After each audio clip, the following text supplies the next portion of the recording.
thanks for joining me. I'm Sifu Leah Williamson, Beachside, QiGong.com. And today I'm here to talk to you about what is healthy breathing and why do we care about breath work. Recently, with the coronavirus outbreak being a respiratory illness, people are starting to realize that it's important to maintain your respiratory health. But a lot of people really don't know much about breathing. So this video is to just kind of educate you a little bit about what healthy breathing is, what it brings you, what unhealthy breathing is, and what that brings you. So this is an informational video just to pass along some general information about breathing. And I'll have some other videos up that are breathing exercises to help improve your breathing in different ways. So a lot of people understand that breathing is really important. It is more important than what we eat, even though we tend to spend a lot more time shopping for food, thinking about food, preparing food, storing food, having big dinner parties, going way out of our way to buy really exotic kinds of food. But sometimes we never think about breathing at all, even though breathing is way more important than food. I mean, think about it. The very first thing we do in this life, it's to inhale. And the very last thing we do in this life is to exhale. So the breaths that we take in between, they are really super important. Yeah. How we breathe, it affects our physical health as well as our mental health. How we breathe affects the chemistry in our brain and can lead to depression or elation or bliss if you're doing different kinds of breath work. And hopefully you'll continue to learn more about breath work with me and maybe learn some of those blissful breath work techniques. So what are some of the side effects of unhealthy breathing? Well, they include things like poor circulation, greater sensitivity to chronic and acute pain, problems with elimination and nutrient uptake, can't go to the bathroom so good. Maybe you're not breathing fully. Maybe it's not a laxative that you need, but some breath work, right? Poor breathing habits also lead to early onset of cognitive decline because your brain requires oxygen to work. And if it's not getting enough oxygen because you're not breathing so well, your brain's going to deteriorate faster than it should. Poor sleep. Most everybody is familiar with sleep apnea these days. This is breathing affecting sleep, or rather, not breathing affecting sleep. Poor breathing habits also can create insomnia of various degrees, waking frequently at night, and restlessness during sleep, waking up unsatisfied and unrested. Poor breathing habits can lead to fatigue and low energy. You know, I've met some people who told me that they thought maybe they had a serious chronic issue like fibromyalgia because they were tired all the time. And then they started breathing better. They weren't tired anymore. Imagine that. Oxygen gives us energy. Yeah. Poor breathing habits also contribute to higher blood pressure. There's one fellow who comes to my Tai Chi classes. He told me that after he started doing Tai Chi every day, from the instruction I gave him with some breathing exercises that we do from class, he actually got off of all of his blood pressure medications. Wouldn't that be sweet? Didn't have to pay for that or take that just because you're breathing better. Poor breathing habits also contribute to depression, anxiety, and mental health disorders. Remember how I said how you breathe affects the chemistry in your brain? It really does. When we don't breathe so well, we have lower immune functions. That means we tend to get sick more. And we don't heal as quickly or recover as quickly when we get sick or injured if we're not breathing very well. There's an inability to adapt well to stress and change if our overall life is filled with poor breathing habits. When we breathe well, our brain works better and it can adapt to stress and change better. And our world is constantly changing. It has throughout history, and it will probably keep changing. So it's important to breathe well so that the brain can adapt to our ever-changing world. Poor breathing habits have also been linked to poor stamina and not very good endurance. Feelings of isolation and poor self-image have been known to be remedied by improving the way we breathe. That's pretty nice. No antidepressants required. Poor breathing habits negatively impact every single system of the body, ranging from the muscular system to the vascular system and even to the reproductive system and the emotions or the limbic system. Sometimes the power of breath is overlooked and we think there must be some pill we have to take in order to remedy these problems, but maybe it's just because we're not breathing so well. So what is breathing well? What does that mean? From a conglomeration of different sources throughout my 25 plus years of studying breathwork, QiGong, and Tai Chi, I've come to the understanding that the average person breathes somewhere between 12 and 18 breaths a minute. 12 and 18 breaths a minute is considered average. The average American, according to the American Lung Association, breathes somewhere between 15 and 20 breaths a minute, slightly more. Now, the number of breaths a minute you breathe, it relates to your health. If you have to pant like a dog, breathing fast, that means there's stuff going on in your physical health that needs to be addressed.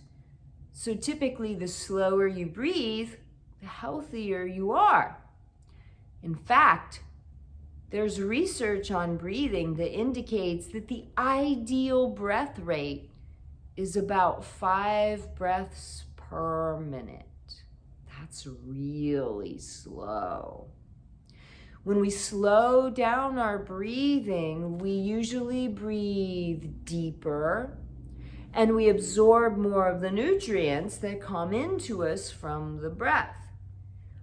Also, when we breathe slower, our blood vessels are more dilated, which means the transportation of oxygen is moving smoother. We're getting more of it throughout our mind body, and our cardiovascular system is not working as hard, conserving our resources so we have more endurance. So a healthy breath is normally in and out the nose. I get this question a lot in my classes. Not out the mouth? No, actually no. We are supposed to breathe in and out the nose normally. The mouth, that's for talking and eating and hopefully kissing too. So when we have good respiration and good health, we're naturally breathing in and out the nose. When we breathe in through the nose, we have all those little hairs in there that are called cilia that some guys have to trim or they come down, right? Those are actually really good. They act as filters and they grab onto little particles and pathogens that we might not want going into our lungs. So when we breathe in through the nose, we have a natural filter. And when we breathe in through the mouth, we don't have all those little hairs in the mouth that absorb like a filter to keep our lungs clean. But there are breathwork exercises where we breathe in through the mouth, but that's breathwork exercises, not all the time, okay? So breathing in through the nose is good because it helps to filter our air. And breathing out through the nose is good because it conserves our water. When we breathe out the mouth, we actually release quite a bit of water particles because they're not getting caught in the little hairs in our nose that are then reabsorbing that water. If you're someone who lives in a dry climate or has issues with hydration, you definitely don't want to be breathing out your mouth. You want to be breathing out your nose. But again, we do different breathwork exercises where we breathe out the mouth, but that's a special circumstance. Normal, healthy breathing is in and out the nose. Yeah. And doctors actually look for this in exams. They notice if you're breathing through your nose or your mouth. They never really tell you that, but they understand that if you're breathing through your mouth in some way, it's an indicator that there's underlying health conditions. So another aspect of healthy breathing, it's slow, it's relaxed, it's in and out the nose. It feels easy. If it doesn't feel easy to breathe in and to breathe out, chances are there's some health issues going on, or it could be that you're not holding good posture. Because how you hold your posture, it affects how easily you breathe. It makes sense. I mean, you know where your lungs are, right? They're in here. They come down to the bottom of the rib cage. Mine's right there. So your lungs are right there on both sides. And if I'm having good posture, that means my shoulders are back. My lungs are a little more open, so it's easier for them to bring oxygen and air in. But if I'm like this or this, now you can see that my body's kind of collapsed around my lungs. And that makes it more challenging for them to breathe. So posture can play a part in whether it's easy to breathe or not. So a healthy breath is in and out the nose. It's slow, it's deep, it's calm, it's relaxed, it feels easy. Now, different sources say different things about the duration of the breath. Now, I've told you ideally around 5 breaths a minute. So by duration, I mean the balance between the inhale and the exhale. Some sources say that it's better to have a slightly longer exhale than inhale. Other medical sources say that it's better to have an even inhale and exhale. What we know we don't want is to have a really short inhale and a really short exhale. And we definitely don't want to have to struggle to inhale and struggle to exhale.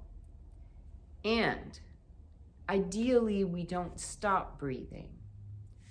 This is very important. Now, I've had people say to me, oh, really? You don't stop breathing in between the inhale and the exhale, or the exhale and the inhale? Well, maybe in special breathing exercise, but you know what they call when that happens with you sleeping at night? It's called sleep apnea when you stop breathing. Ideally, we do not stop breathing with healthy breathing. It's a constant rhythm. In, out, in, out, with no pause in between. Yeah, no pause or stopping in between. Most of us will pause and stop in between our inhale and exhale throughout the day. The reason for this is stress and fear, typically. I know I catch myself all the time. If a loud motorcycle goes by or a loud dump truck or something, I hold my breath a little. This is not good for us. And in a moment, I'm going to go over what healthy breathing gives us. So there's no pause in between the inhale or the exhale and the inhale. No holding of a breath in a healthy breath. And breathing exercises can help to improve all of those aspects of healthy breathing. And I've got videos on different breathing exercises. I'll be posting more and more as time goes on. Especially with this coronavirus, people are becoming aware now how important it is to maintain your respiratory health before you lose it. The medical benefits of improving your breathing to become a healthy breather. I'm just going to go down the list. Are you ready? It's a long list. These things can happen to you simply by improving your normal breathing patterns. Better circulation and microcirculation. Microcirculation means how much blood is getting into your organs in your brain. Improved digestion and elimination. Less oxidative stress. Improved cognitive functions. Better sleep. More overall energy. Fewer headaches. Slower respiratory rates, meaning a slower heart rate.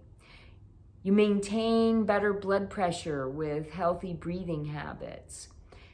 Decreased isolation and long-term anxiety and depression, even for people who live alone. That's pretty nice, just by breathing better. Better organ function, less cognitive degeneration with age. I don't know about you, but I want my brain to age healthily. Calm presence, significant anti-cancer effects.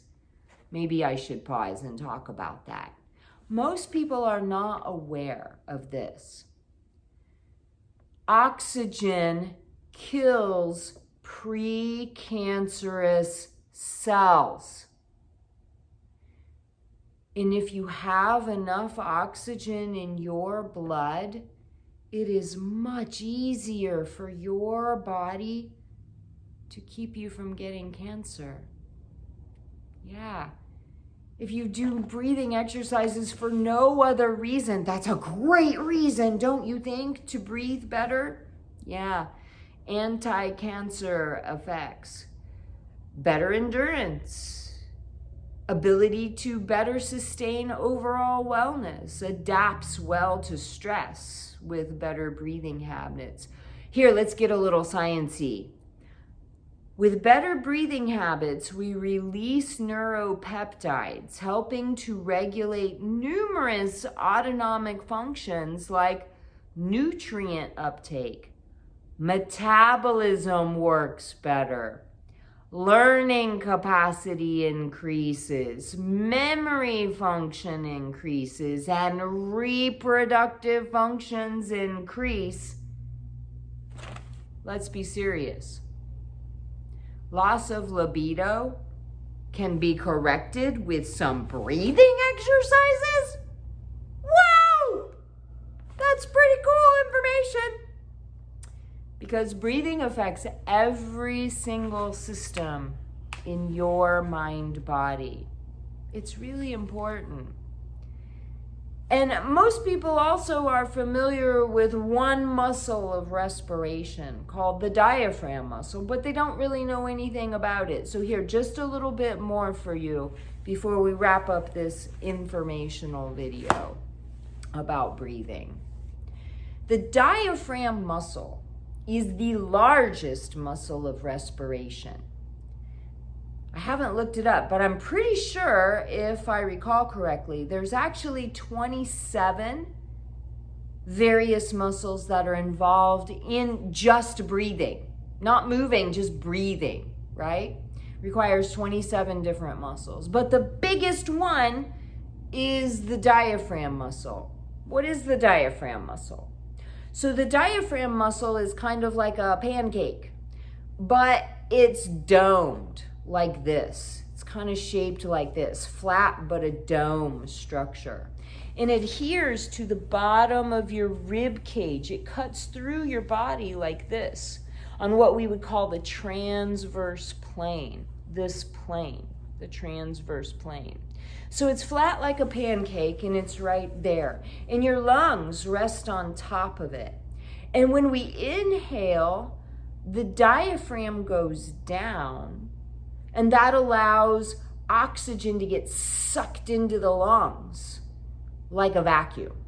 And when we exhale, the diaphragm goes up and it helps to push the air out of the lungs. Now, this movement of the diaphragm up and down, it's a muscle. And that's its job, is to go up and down like that to help us breathe. But it's like any muscle. And if it doesn't get exercise, it starts to deteriorate. When we are children, all of us naturally do breath work to sustain our respiratory systems and help to build it. You don't know you're doing it, but you do. Here's a great example. You probably did this at some point when you were a kid. You're in a pool or the ocean or a lake with a friend, and you're playing who can hold their breath the longest and get to the other side the fastest. That's breath work. When you, actually for kids it's mostly like, and then you hold your breath, you are making your diaphragm go down as far as possible, really stretching it so that you can fill your lungs to their maximum. Adults who don't really exercise don't usually get that toning of the respiratory muscle. It happens with swimmers who have to hold their breath, people who are in the water, people who run get more exercise with that, those who are creating a strong breath often get more exercise of the diaphragm. But if you're not doing those things, your diaphragm muscle can start to deteriorate. Now, let me tell you that I'm a massage therapist. I've been a clinically licensed massage therapist in 3 states now, which is no easy thing, for almost 20 years. So I know quite a bit about muscles. The diaphragm muscle, if you don't exercise it, just like your bicep, it will deteriorate.